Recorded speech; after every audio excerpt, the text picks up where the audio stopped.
कि एक गांव में एक बूढ़ा व्यक्ति और एक बूढ़ी औरत रहते थे।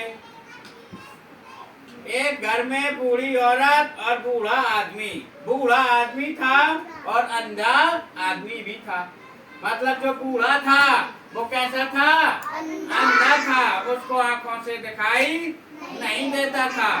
और वो बुढ़िया तो बूढ़ी थी पर वो चालाक थी। कैसी थी? चालाक बुढ़िया थी। तो एक दिन बूढ़े व्यक्ति ने, अंधे व्यक्ति ने उसी के डोकड़े ने, क्या बोलते हो? डोकड़ा बोलते हो ना? तो उसी के डोकड़े ने कहा, डोकड़ी से क्या कहा कि देखिए मुझे कोई पुण्य धर्म करना है। क्या करना है? पुण्य धर्म करना है। मैं कहीं बाहर घूमने नहीं जा सकता, ना मैं उज्जैन जा सकता, ना मैं वाराणसी जा सकता, ना मैं चित्रकूट जा सकता, ना मैं इलाहाबाद जा सकता। तो मैं अंधा हूँ। अंधा होने के कारण मैं कहीं नहीं जा सकता पुण्य धर्म करने या तीर्थ करने, मैं कहीं नहीं जा सकता। तो वो उसने बुढ़िया ने बोला,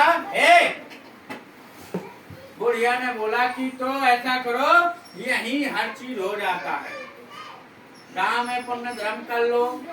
बुढ़िया ने बताया, या तो तुम कुत्तों को खाना खिला दो, कुत्तों को रोटी खिला दो, गाय को खाना खिला दो, या कन्या जानते हो ना, कन्या भोज करा दो, या फिर तुम अंधों को खिला दो। अब इनमें से जो तुम्हें अच्छा लगे वो चीज कर लो अपने मन का। तो बूढ़े व्यक्ति ने बोला, ना मुझे कन्या खिलानी है, ना मुझे कुत्ते को खिलाना है, ना मुझे गाय को खिलाना है।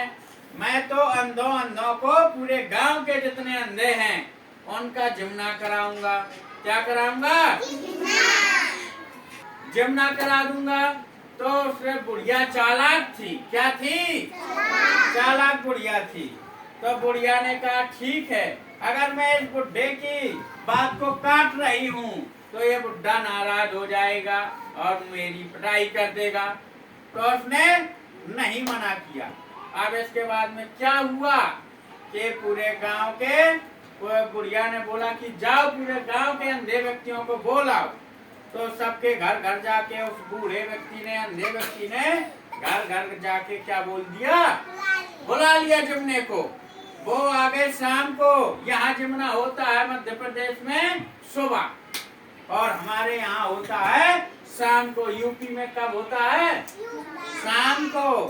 तो वहाँ बुढ़ा ने शाम को सभी को खाने पे बुला लिया। अंधा था, रात में दिखाई नहीं दे रहा, क्या वो पूरा का पूरा आ गया वहाँ से। पूरे लोग गांव के अंधे व्यक्ति आ गए शाम को, भोजन के लिए बैठ गए।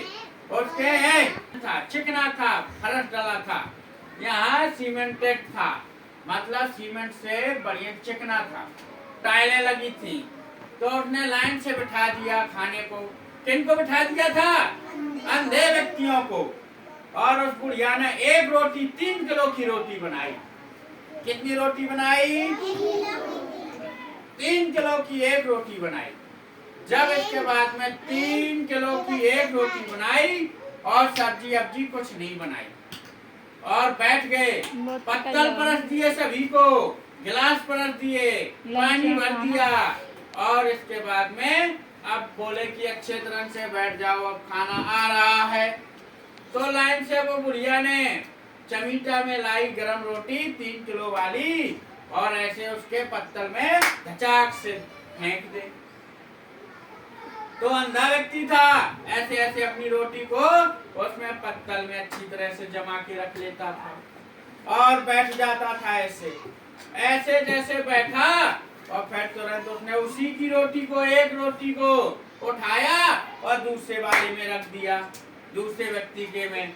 तो उसने उस रोटी को देखा और बस धीरे धीरे रख लिया, और फिर वो ऐसे बैठ गया। ऐसे धीरे धीरे धीरे पूरा का पूरा लाइन को उसने एक ही रोटी 3 किलो वाली सभी व्यक्तियों को परस दी। और वो अंदर जब अंतिम में आया तो वो रोटी धचाक से फेंक दी उसके उसमें, किसमें? पत्तल में। और उसने रखी, आराम से रख ली, और उसने उस रोटी को उठाया, बुढ़ी औरत ने, बदमाश औरत ने और चालाक औरत ने उठाई रोटी और अपने अंदर ले गई। मतलब रोटी कितनी? एक, वो भी 3 किलो की, और पूरे सभी को 3-3 किलो की रोटी दे दी। और वो अंतिम में जो रोटी बची थी वो कहाँ चली गई? अंदर ले गई। और उसमें मैदान में फरस में जो टाइलें लगी थी उसमें अंधी औरत ने बूढ़ी औरत ने क्या किया? बाल्टी भर भर के पानी डाल दिया। क्या डाल दिया? पानी डाल दिया, चिकना कर दिया फर्श को।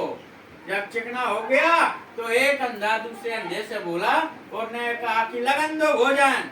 लगन दो का मतलब खाओ, चालू करो। तो उसने एक अंधे ने ऐसे हाथ रखा तो पत्तल भर खाली था, रोटी नहीं थी ना, तो रोटी उसने ऐसे उठाई, रोटी नहीं थी। तो उसने बगल वाले को बोला, कान लगे कि